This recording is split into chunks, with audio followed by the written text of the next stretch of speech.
Hey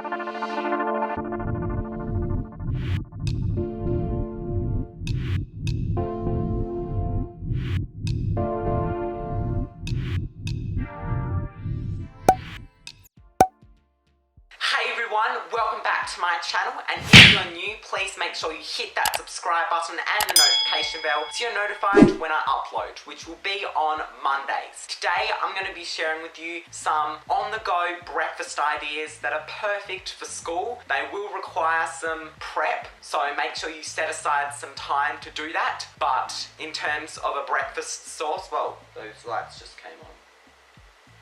But the end result is so good, and you can take pretty much all these breakfasts out on the go, like a grab and go kind of thing, and just eat them while you're traveling to school, whether you're traveling to work or whatever you've got on. So these breakfasts will be a really convenient food to just have with you. So let's just get started. Okay, so this first breakfast that we're going to make is fried mushrooms and sweet potato on toast, or in my case, fried mushrooms and sweet potato with toast on the side. So what I'm doing is taking half of this sweet potato that was left over from another meal, and I'm just gonna peel it with the potato peeler, chop off that dodgy end. And I didn't quite know how I was going to do this because pan frying sweet potato can be a tricky thing, as it can take a little while to cook. So I thought I would experiment just by cutting the sweet potato into very thin slices, but then I realized that probably wasn't going to work. So instead, what you should do is just dice up the sweet potato or finely chop it, because that way it'll cook a lot faster. The smaller the pieces, the better. And once that's done, I'm going to get out some button mushrooms, and one at a time I'm just going to chop them up, as I didn't know how many I would need. And I don't know if this is how you're supposed to cut mushrooms. There must be a better way than this, where you don't just have the stalk as its own piece, but we're just cutting up the mushrooms into slices and then lightly dicing them. I think in total for this you would probably use about 4 to 5 mushrooms, but I guess it's up to you how many you want. Then once we're done with that, we're just going to butter a frying pan, and you probably don't need as much butter as that. I always tend to overload my pans with butter or oil, which is not that good. You probably only need about 20 grams of butter just to grease the pan. But while we're waiting for the butter to melt, I'm just going to take out some bread, which you probably don't need to do this soon, but I just have poor time management skills. I'm cutting 2 slices of this stone ground sourdough bread, our signature go-to bread type, but you can use whatever bread you want. I'm just going to pop that in the toaster, toast it as long as you want for your liking, probably not until it's burnt, but I know we all like different brownness levels when it comes to toast. And then by that point, the butter should have melted, so we're just going to add the mushrooms and the sweet potato. And here's where I went wrong. You should only add the sweet potato and then hold off on the mushrooms until the last 3 to 5 minutes of cooking time, because mushrooms cook very easily. Hold off from adding the mushrooms until the sweet potato is pretty much almost fully cooked. So we're just going to move things around every now and again with the spatula to ensure each bit, particularly the sweet potato, is cooked evenly, because we don't want hard sweet potato. That's just not cool at all. Eventually I realized that the mushrooms were cooking too fast, and so I removed them from the pan. And now we just need to wait for the sweet potato to cook. And then I think I realized that those chunky slices of sweet potato would take forever to cook, so I just broke them up with my spatula and mixed them in with the rest of the sweet potato. And the toast would have popped up ages ago. And start spreading it with whatever you want. An obvious choice would be butter, which I'm doing, but I'm also adding some Vegemite onto the toast as well. And I like to use a decent amount of Vegemite. I love this stuff, you guys. Vegemite is not for everyone, but if you love Vegemite, you'll know what I'm talking about. And this is partly the reason why I wanted the mushrooms and sweet potato on the side, because I don't know how mushrooms, sweet potato with Vegemite on toast would fare. But I mean, there's no rules saying you can't have that. And then after a million years, the sweet potatoes are finally cooked, so I can add them onto the plate with the mushrooms and toast, and then you can leave it at that. But I am just getting out some ham, which was actually part of a massive leg of ham that I received after Christmas. And so when this was all filmed, we were finding ways to have ham with pretty much anything so that we would use it up in time. So I'm just adding a few slices of that. And then that is it for this fried mushrooms and sweet potato on toast breakfast. But I honestly don't like to put these on my toast because I find they just make my toast soggy. But I know that some people like having toppings on their toast, which is fine. And it's a pretty simple breakfast when you come to think of it. You could even have this as a grab and go sandwich if you're in a rush. But just a nice little fry up, perfect to start your day.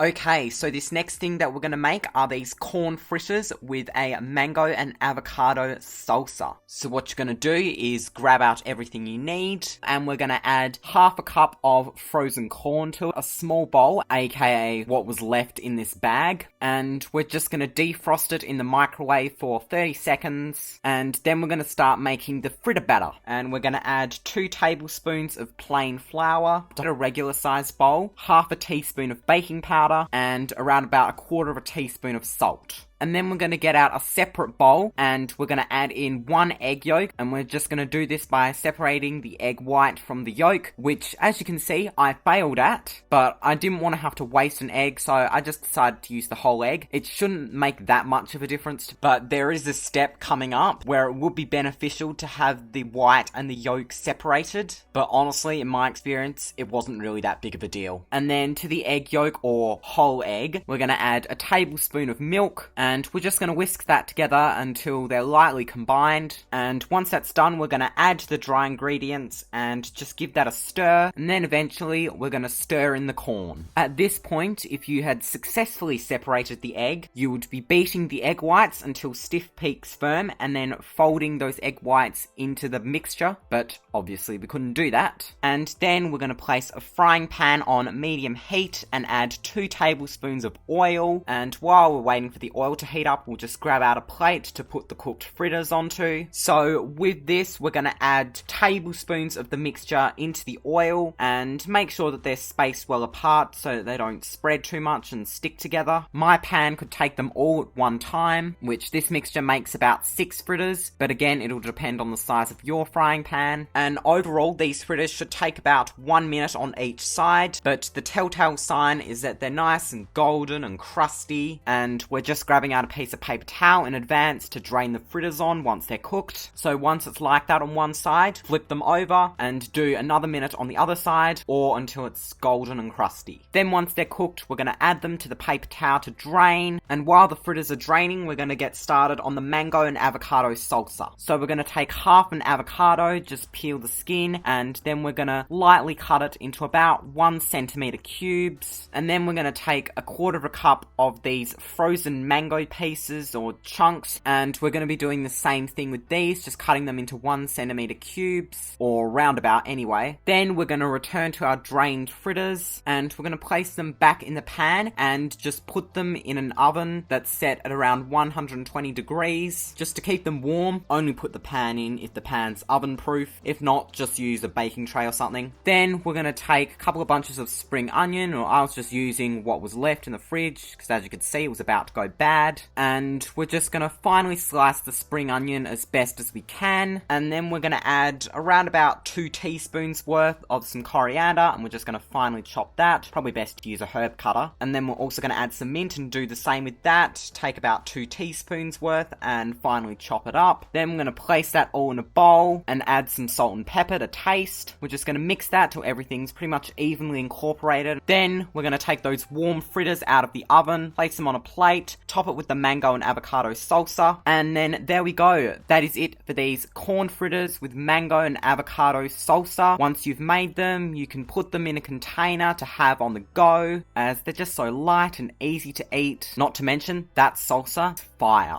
And you can never go wrong with a nice golden crispy fritter. So good. For this next breakfast, I'm going to show you how to make these Apricot Oat Muffins. So what we're going to do is preheat our oven to 200 degrees, and then we're going to get out a muffin tray and line it with 12 muffin wrappers, and then we're going to start making the muffins. So first, we're going to sift in 2.5 cups of self-raising flour, and then we're going to add 1/4 teaspoon of bicarb soda. Next, we're going to add 2 tablespoons of oats. I'm using rolled oats, oats, but quick oats can also work. And then we're going to add 1/3 cup of stevia, which I'm doing to make it healthier. And then we're going to get out 6 dried apricots and just chop them into halves and then add them to those dry ingredients. Then we're going to get out another bowl to start doing the wet ingredients. So first we're going to crack in 2 eggs and then add 1/2 cup of oil, or 125 mils of oil, same thing. We're also going to add in 1/3 cup of milk, 1/2 cup of yogurt. I'm using Greek yogurt. And then we're going to add in about a cup's worth of this pie apricot stuff, or stewed apricot, whatever it's called. And we're just going to whisk all this to make sure everything's combined. Then after that, we're going to add the combined wet ingredients to the dry ingredients, and we're just going to mix all that gently to combine until it well resembles the texture of muffin batter. And then we're going to spoon the mixture into the muffin cases. And a little tip I like to use that pretty much works, that stops the mixture making a mess everywhere, is to take a metal spoon and grab a heaped spoonful of the mixture and scrape it off with a butter knife. That works, but I'm a bit sloppy with it, but you get the idea. But once we've done that, we're going to place those in the oven to bake for about 20 minutes, and then we're going to get started on our healthy icing, if you will call it that. So what I'm doing is adding a cupful of Greek yogurt, or just using what was left in that tub, and then we're going to add 1/4 cup of stevia, and then 1/2 teaspoon of vanilla essence, and we're going to give this a whisk. And this is essentially like our frosting or icing. It sort of just tastes like vanilla yogurt, to be honest. So once we've made it, we'll go check in on our muffins by doing the old skewer test of sticking the skewer in the middle of them, and if there's any residue on them, it means that they're still not cooked enough, in which case they was, and also rotated them so each bit would have a chance to adequately cook. And then finally, once the skewer's clean and there's little to no crumbs or residue on it, that means that the muffins are ready and we can take them out. And we're going to let these cool before we put our makeshift icing on them. It would be better to use a wire rack to do so, but I didn't want to do more dishes, so I just kept them in the muffin tin. Then once they're cool, we're going to transfer them to a plate and start putting our icing on. So what I'm doing is just taking a knife and spreading the icing over as best as I can. As you can tell, I'm not that great at this, but I'm doing my best. We just want to make sure everything's spread over evenly, as you want to cover the muffin with as much of this as you can, but still have enough icing for all 12 muffins, because we want to try and make this look appealing, I guess. Obviously, this is very different to icing, but we're trying to make this a relatively healthy breakfast. This is just an idea if you don't want to use regular icing, but once you've iced the muffins as best you can, that is it for these apricot oat muffins. You can have muffins for breakfast, especially when filled with some kind of fruit, in this case apricots, and then a relatively healthy icing for some more moisture and an extra touch of sweetness. So give these a try.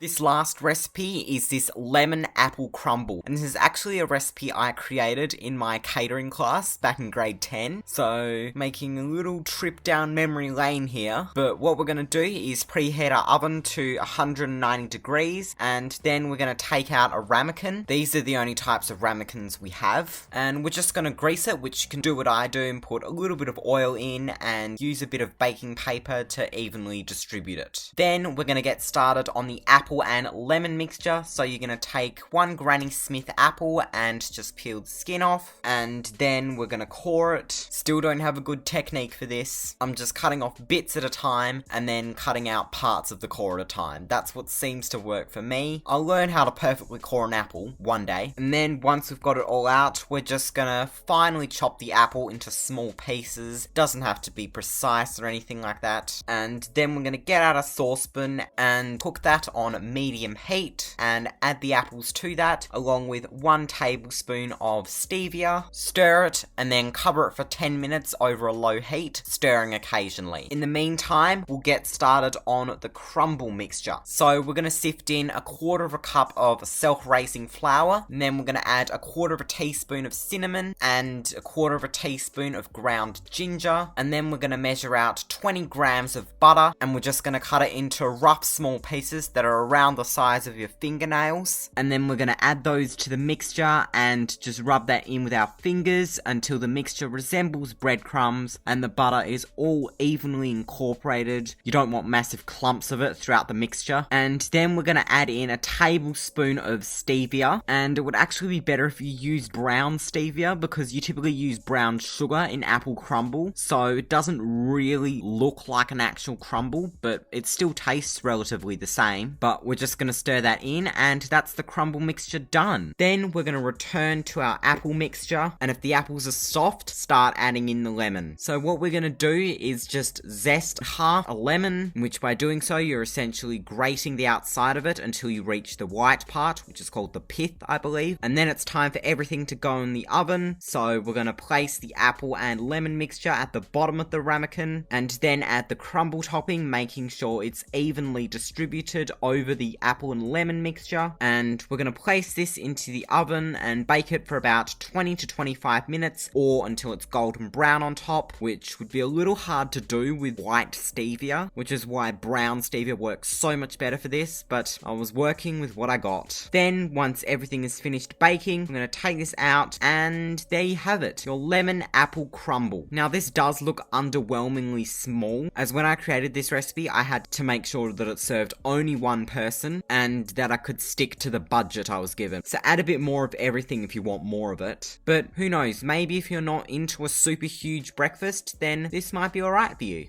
So that is it for these on-the-go breakfast ideas, perfect for school. I hope you all enjoyed and try these out for yourself because they're just really amazing, aren't they? The end result is a convenient food that you can just take with you. You don't have to think about it too much, and they're relatively healthy, and you can always add stuff to these if you're not going to find some of these breakfasts alone satisfying enough. So they're pretty flexible recipes. So I hope you'll try these out, and let me know in the comments if you would like to see more recipe videos like this one. Thank you all so much for watching. Be sure to give this video a like if you enjoyed, and subscribe and hit the bell so you don't miss any new videos. So, till next time, in my next video, I shall see you then.